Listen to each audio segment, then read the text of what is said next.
The paper plates were still warm with barbecue grease when my dad raised his glass and called me a disgrace in front of 40 people. The humid Charlotte air hung over the patio, suffocating, and still, forks stopped scraping against porcelain. Everyone just stared.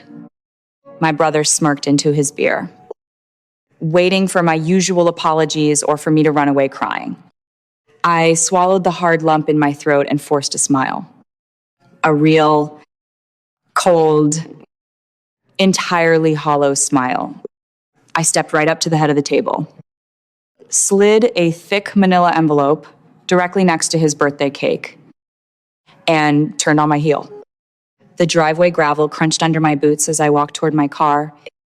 The screaming started before I even touched the door handle. To understand the sheer magnitude of the trap that snapped shut that afternoon, you have to rewind 2 years. My father, Trevor, reigned over a historic, sprawling family estate worth $1,500,000. He loved that house more than anything in the world. He just had absolutely no idea how to manage the money it required. He was completely financially illiterate, blinded by his own pride and his absolute worship of my older brother, Gavin.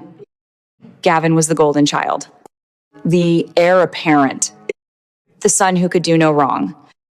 Even as his luxury car leases and failed business ventures bled our family dry, I was the scapegoat.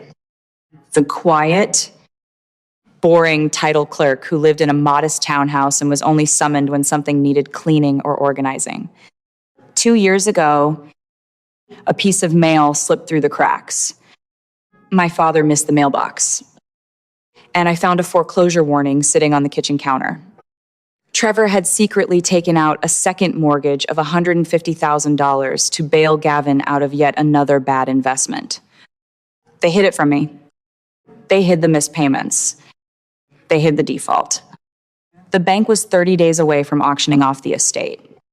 Instead of confronting them, instead of having a screaming match where they would inevitably gaslight me and blame me for being nosy, I made a choice. I drove to the bank. I drained every penny of my retirement savings. I took out a massive home equity line of credit on my own tiny townhouse. I bought the distressed debt directly from the bank's asset pool, legally transferring the lien into a private trust under my name. I became the silent owner of the roof over their heads. I did not tell them. When Gavin visited my townhouse a month later, he sneered at my laminate countertops and bragged about his new country club membership. I just poured him his coffee and looked at him. I realized then that silence is the ultimate weapon.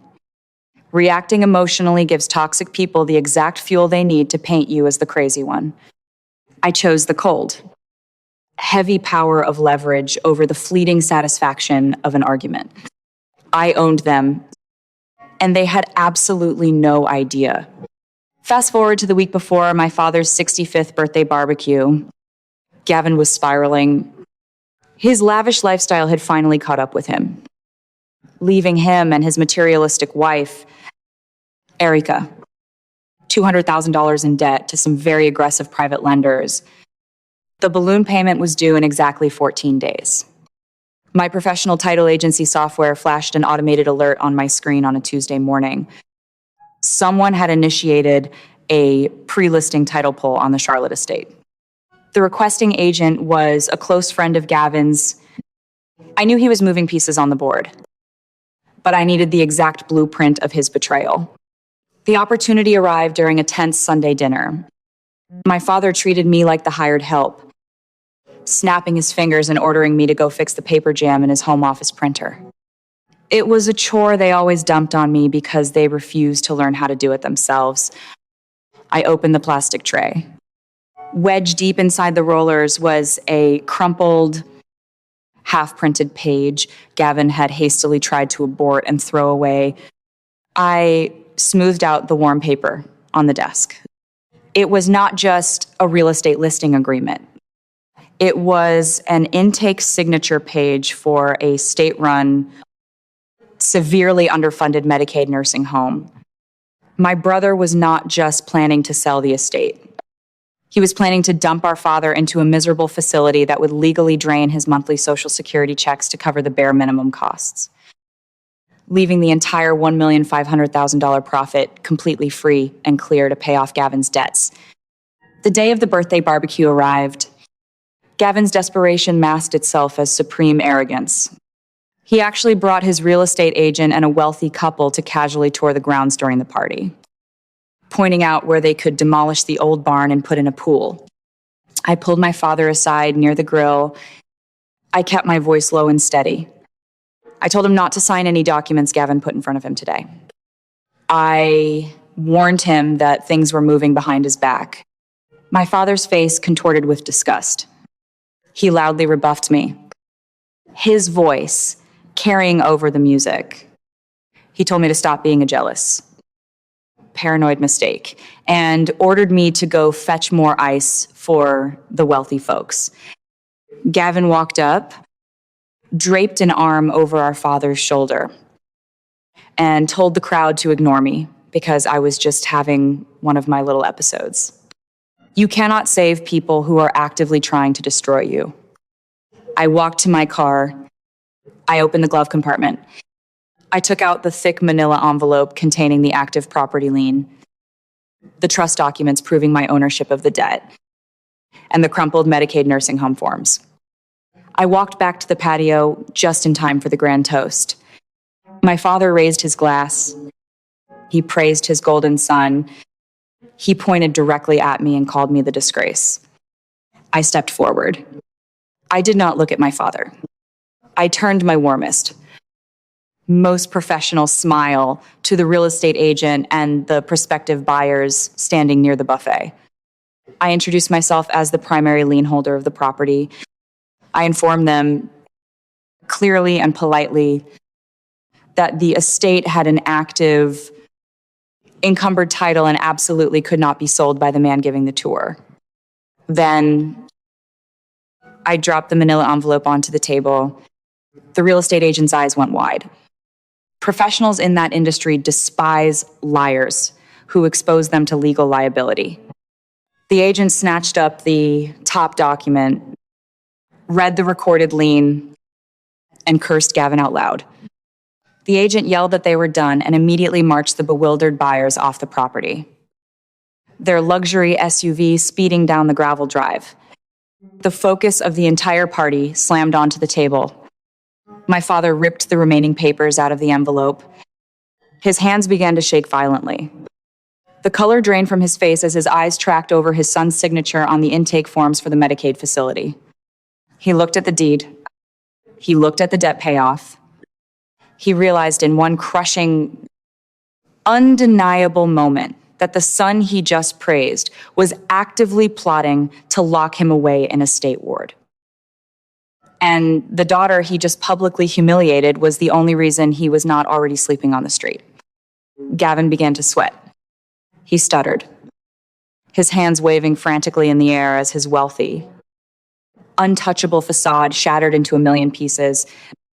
Erica backed away from him in sheer horror. Realizing the money was gone and the private lenders were coming, I looked at the three of them, said a quiet, cold goodbye, and walked away. But a narcissist never truly surrenders without one final destructive tantrum. A week later, Gavin was socially ruined. His creditors were circling. In a desperate extinction burst, he tried to strike one last time. During the chaos of the barbecue, Gavin had secretly swiped my father's cell phone. He assumed his old power of attorney was still valid. He logged into our father's retirement portal, attempting to wire the remaining $300,000 of liquid cash directly to Erica's offshore account. He stepped perfectly into the final snare. I had anticipated his greed. The morning after the barbecue, I had physically driven my father to the bank manager's office. We legally revoked Gavin's power of attorney and placed a hard fraud flag on every single account. When Gavin used the stolen phone to bypass the two-factor authentication and force the wire transfer, He did not get the money. The hijacked attempt instantly triggered a hard lock on the system and generated an automatic federal suspicious activity report for elder financial exploitation. Gavin was arrested in the lobby of his own local bank branch 2 days later. Handcuffs clicking shut right in front of the tellers he used to brag to. Erica filed for divorce the very next morning to dodge accessory charges and flee the private debt collectors. My father remained perfectly safe in his beloved historic home. I kept the roof over his head, but I cut total and absolute contact with him. I saved his home, but I refused to ever be his emotional punching bag again. The judge sentenced Gavin to 4 years in state prison for wire fraud and elder exploitation, with eligibility for parole after 2.5 years. The court also ordered complete restitution, seizing the few remaining assets Erica had left behind. The community reaction was swift and merciless. The country club revoked their membership before the trial even started. The neighbors, the people who had stood on the patio and watched my father call me a disgrace, suddenly stopped returning his phone calls. My father was left completely alone in a massive, empty house, living entirely on the grace of the daughter he threw away. 6 months after the sentencing, a letter arrived at my townhouse. The return address was the state correctional facility. The handwriting belonged to my brother. It was a pathetic, rambling attempt at manipulation. He wrote about how we were still family, how he just made a mistake, how blood is thicker than water. He tried to guilt trip me into paying for a better appeals lawyer. I stood in my kitchen, the afternoon sun warming the laminate countertops he once mocked. I did not feel a shred of anger. I did not feel a sliver of guilt. I felt absolutely nothing. I dropped the unopened envelope straight into the trash can and went back to making my coffee. My life now is quiet, peaceful, and entirely my own. I have surrounded myself with a chosen family of friends and colleagues who respect my boundaries and value my presence. The heavy, suffocating weight of constantly trying to earn the love of people who were determined to misunderstand me is completely gone. I look back at that barbecue, at the years of silent endurance, and I realize exactly how the machinery of a toxic family operates. They will always project their own failures onto the most competent person in the room. They have to, because your competence, your independence, and your quiet strength hold up a mirror to their profound dysfunction. If you are carrying the weight of a family that treats you like a burden while relying on you to survive, you need to understand the rules of the game they are playing against you. I learned 3 absolute truths from the ashes of my family estate, and they are the only rules that matter when you decide to take your life back. Rule number 1 is that silence is a weapon, not a weakness. Toxic people survive on your emotional reactions. They want you to scream, to cry, to defend yourself, because your exhaustion is their victory. You do not have to attend every single argument you are invited to. When you stop giving them your pain, they lose their power. You watch, you plan, you let their arrogance blind them while you build your own security in the dark. Rule number 2 is that boundaries require leverage, not just words. You cannot negotiate respect with people who view you as an appliance. Explaining your feelings to a narcissist is like reading poetry to a wolf. It accomplishes absolutely nothing. If you want a boundary to hold, you have to hold the keys, the deed, the bank accounts, or the exit door. You protect yourself with ironclad consequences, not tearful conversations. Rule number 3 is the hardest to accept, but the most important. Blood is just biology, family is behavior. Society conditions us to believe that sharing DNA means you owe someone your sanity, your savings, and your soul. That is a lie designed to keep you trapped in generational trauma. Walking away from toxic DNA is not a betrayal. It is the ultimate act of self-preservation. You are allowed to mourn the parents or the siblings you wish you had, while aggressively protecting yourself from the ones you actually got. Trust is earned through consistent, respectful behavior.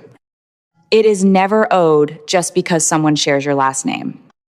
I spent my entire life trying to prove my worth to a father who was determined to call me a disgrace, and a brother who was determined to steal everything that was not bolted down.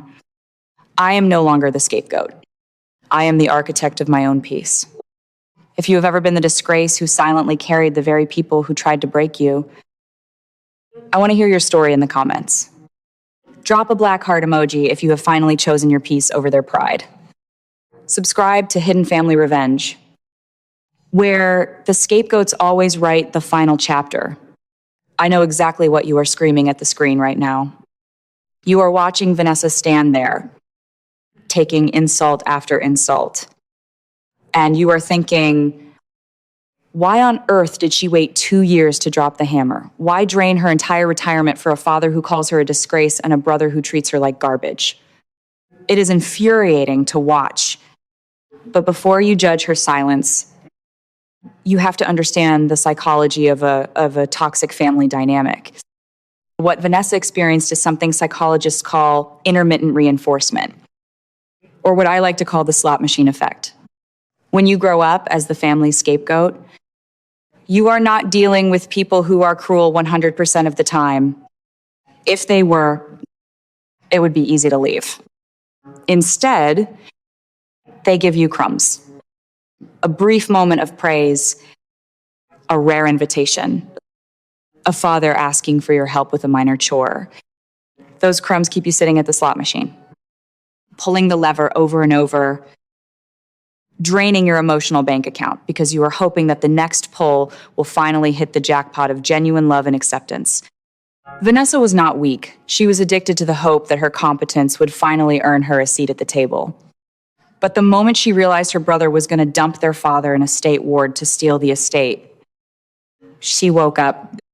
And that is where Vanessa transformed from a victim into a masterclass in financial self-defense. Let's break down the street smart moves she made that you need to learn from. First, the audit strategy. Notice what Vanessa did when she suspected Gavin was up to something. She did not scream or demand answers. She checked the printer logs. Scammers, even the ones you share DNA with, hate details. They thrive on emotional chaos and vague promises. If you suspect a relative is draining accounts or moving assets, stop arguing. Start looking at the receipts, the IP logs, the bank statements. Facts do not scream, but they never lie. Second, building the case. Vanessa did not just confront her family with accusations, she confronted them with a manila envelope. She had the deed, the payoff letter, and the nursing home intake forms. She built an airtight, undeniable paper trail. In any conflict where money and family mix, whoever holds the documentation holds the power. Finally, the buyout. Yes, Vanessa drained her 401k to buy that distressed debt. On the surface, it looks like she bought her father's house.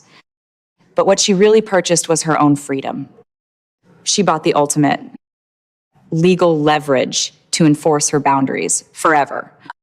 She invested in her own peace of mind, ensuring they could never manipulate her or threaten her stability again. The screaming behind me did not make me stop. Not my father's voice cracking over the ruined birthday cake. Not Gavin shouting my name like it was a command. Not Erica demanding that I come back and fix this before the buyers drove away. I kept walking across the gravel with my head high, because for the first time in my life, I understood something clearly. They were not screaming because I had hurt them. They were screaming because I had stopped letting them hurt me. By Monday morning, the entire town knew The real estate agent had reported Gavin for fraudulent misrepresentation. The buyers pulled out immediately. The nursing home intake packet became the kind of rumor that spreads through country club circles faster than wildfire. And my father, the man who had raised a glass to call me a disgrace in front of 40 people, suddenly became very quiet. He called me 16 times that week. I did not answer. Then Gavin made his final mistake. He had always believed rules were for people like me. Quiet people, responsible people, people who paid bills, fixed printers, read documents, and cleaned up messes after Golden Sons were done making them. So when he stole my father's phone during the barbecue, he thought he was being clever. He thought the old power of attorney still gave him access. He thought he could move $300,000 from my father's retirement account into Erica's offshore account before anyone noticed. But Gavin had never understood patience. The morning after the barbecue, I had driven my father to the bank myself. He was pala, humiliated, and too stunned to insult me. I did not comfort him. I did not hold his hand. I simply sat beside him while the bank manager revoked Gavin's authority, froze external transfers, and placed a hard fraud alert on every account. For once, my father signed every document I placed in front of him without arguing. So when Gavin tried to push that wire transfer through, the system did not give him money. It gave him a federal investigation. 2 days later, he was arrested in the lobby of the bank branch he used to walk into like royalty. The tellers watched as 2 officers turned him around, pulled his hands behind his back, and clicked the cuffs shut. I heard about it from the bank manager, not from my father, not from Gavin, not from Erica, who filed for divorce the next morning and disappeared before the private lenders came knocking. Gavin got 4 years. My father kept the house, and I kept the lien. That was the part nobody expected. Everyone assumed that because I had saved the estate, I would hand it back. That I would forgive. That I would return to Sunday dinners. Fix the printer. Refill the ice bucket. And pretend the word disgrace had not been carved into me for decades. But saving someone from the consequences of one disaster does not mean volunteering to be destroyed in the next one. I let my father live in that historic house. I paid nothing else. I answered nothing else. Every property-related matter went through the trust attorney. Every boundary was in writing. No surprise visits. No emotional ambushes. No family meetings. No more using guilt as a key to my front door. 6 months after Gavin's sentencing, a letter arrived from prison. I recognized his handwriting immediately. Thick, angry strokes, slanted lines. A man still pressing too hard because he believed paper. Like people should bend under him. I did not open it. I stood in my kitchen next to the laminate countertops he once mocked and held the envelope for maybe 5 seconds. Then I dropped it into the trash and poured myself coffee. There was no grand emotional release. No shaking hands. No tears. Just silence. Clean, peaceful silence. That was when I knew I was finally free. People think closure comes when the people who hurt you apologize. It does not. Most of them never will. And even when they do, the apology usually comes dressed as a bill. They are sorry because they need money. Sorry because they need shelter. Sorry because their reputation collapsed. Sorry because the person they trained to absorb the damage finally stepped aside and let the damage hit them instead. Real closure comes when their voice no longer has a room inside your head. My life is small now, but it is mine. I go to work. I come home. I sit on my quiet porch with friends who do not mock my countertops or measure my worth against my brother's failures. I sleep through the night. I no longer flinch when my phone rings. I no longer rehearse explanations for people committed to misunderstanding me. And my father, he lives alone in the house he loved more than the daughter who saved it. The neighbors stopped visiting. The country club stopped calling. The grand estate became exactly what he feared most, a beautiful, echoing monument to his own choices. Sometimes I wonder if he walks past the dining room table and remembers the envelope beside the birthday cake. I wonder if he remembers the moment his golden son became his greatest threat, and his scapegoat became the only reason he still had a roof. But I do not wonder for long, because his regret is not my responsibility. If you have spent your life being the dependable one, the quiet one, the one they insult while secretly relying on you to keep everything from collapsing, hear me clearly. You are not difficult because you finally set a boundary. You are not cruel because you stopped rescuing people who would never rescue you. You are not selfish because you chose peace over being useful. Toxic families love to call you dramatic when you name the truth. They call you ungrateful when you stop accepting crumbs. They call you cold when you finally protect the warmth they spent years draining out of you. Let them talk. Documents talk louder. Boundaries talk louder. Silence talks louder. And walking away with your dignity intact talks louder than any screaming match ever could.